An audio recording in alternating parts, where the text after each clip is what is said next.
সদস্য এবং বিডিআর পরিবারের যারা ক্ষতিগ্রস্ত যারা এসেছেন, ন্যায় বিচার এবং যে চাকুরি যাওয়ার ফলে তারা যে ক্ষতিগ্রস্ত হয়েছেন সেই দাবি দেওয়া নিয়ে আপনারা জানেন আমরা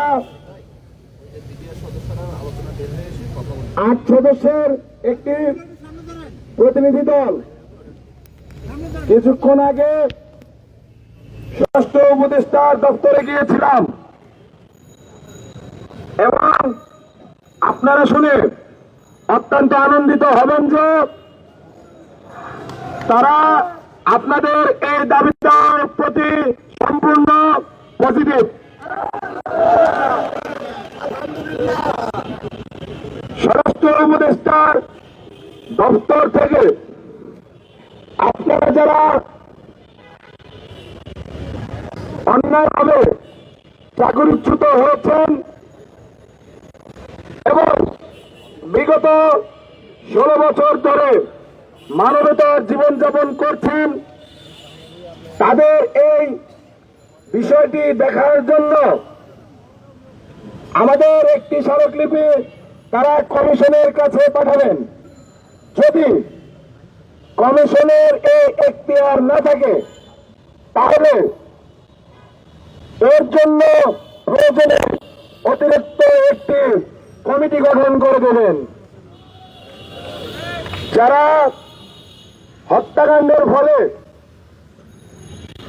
বিভিন্নভাবে সাজাপ্রাপ্ত হয়েছেন তাদের বিষয় নিয়ে সঠিক তদন্ত রিপোর্ট দেওয়ার জন্য এই কমিশন কাজ করতে প্রতিশ্রুতিবদ্ধ।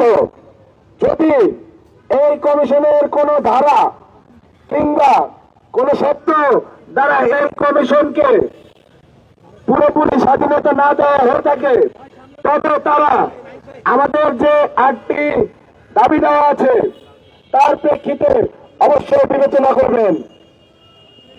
এবং আরেকটি বিষয়, আমরা ছাত্র প্রতিনিধি সহ যেই প্রতিনিধি দলটি গিয়েছিলাম তাদের সাথে স্বরাষ্ট্র উপদেষ্টা নিচে আগামী সোমবার এই বিষয়গুলো নিয়ে পরিপূর্ণভাবে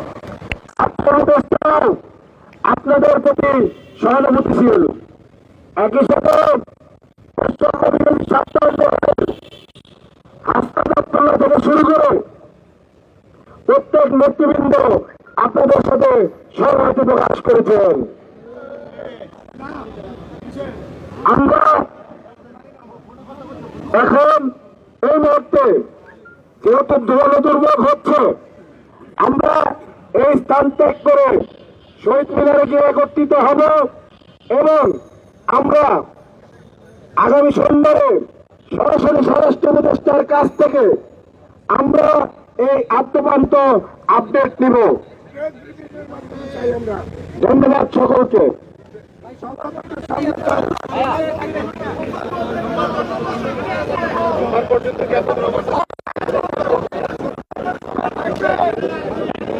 পরবর্তীতে জানিয়ে দেওয়া হবে।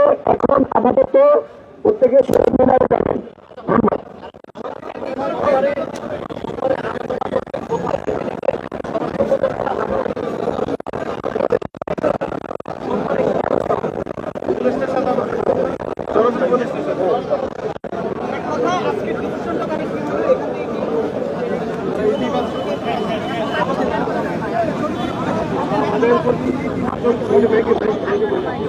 তারা আমাদের প্রতি সম্পূর্ণ ইতিবাচক এবং সহানুভূতিশীল।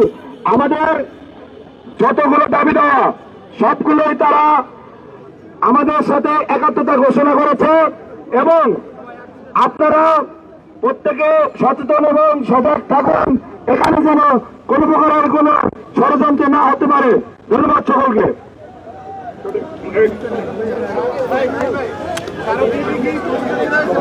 স্লো ভাই, আপনি যে একই অবস্থা।